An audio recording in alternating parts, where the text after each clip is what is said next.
Good afternoon, everyone. Today I'll be presenting my research on reducing stress among first-year applied science undergraduates through a targeted health promotion intervention.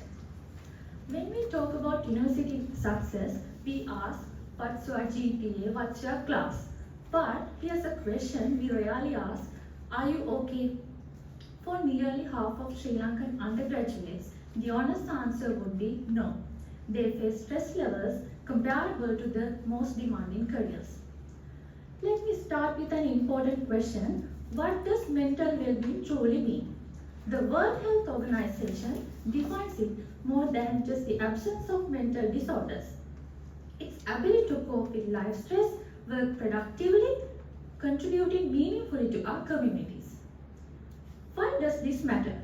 Stress doesn't impact on grades. It causes headaches, sleeping disturbances, weakened immunity, anxiety, depression, social isolation.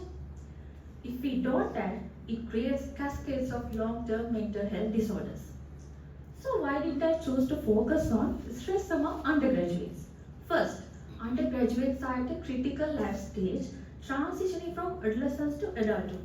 They are particularly vulnerable and without proper management, stress can spiral into severe mental health crisis.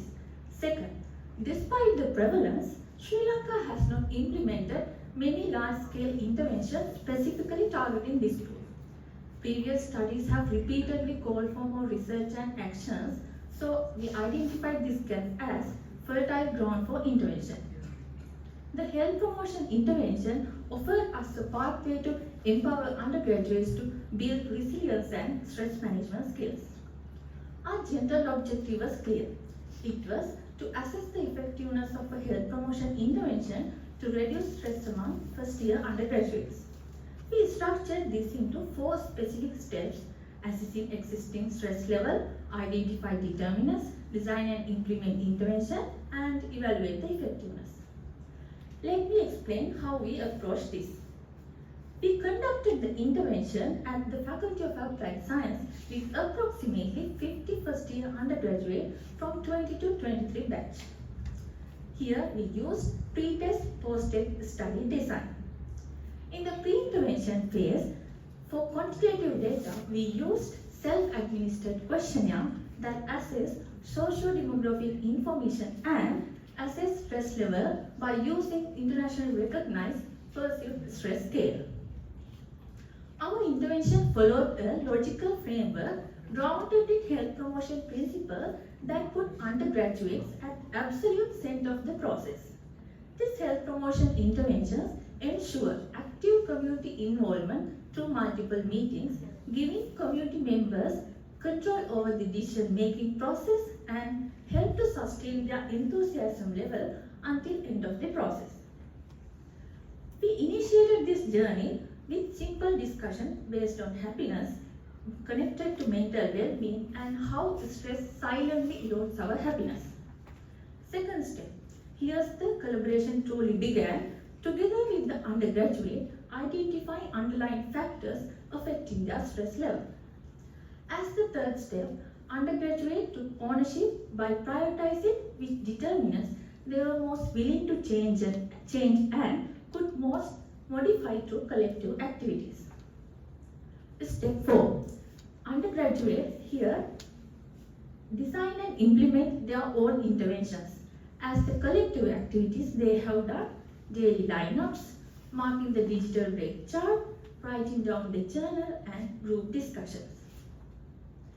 After implementing these activities, we have done the post-intervention data collection by using same questionnaires. Analyze the data using descriptive statistics and assess the effectiveness of the intervention comparing pre and post data. The most important thing, we have obtained ethical approval from the ERC Committee of Faculty of Applied Sciences. So, did it work? Let me share the results. Here, first, the socio-demographic profile. Majority were female, aged 21-22 years. Most lived in hostels with the received family financial support. Moving to the intervention outcomes, here's the changes in stress-related knowledge among undergraduates. This improved awareness set the foundation for attitude and behavior changes. Here, changes in knowledge was not statistically significant. Next, this slide illustrates the attitude changes among undergraduates. These attitudes improved modestly with the positive shift towards proactive stress management.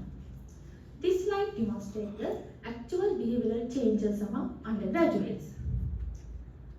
Analyzing the significance of the statistic, this slide shows the overall impact of the intervention. Here, practice shows the significant improvement, indicating that intervention was highly effective in changing behaviors.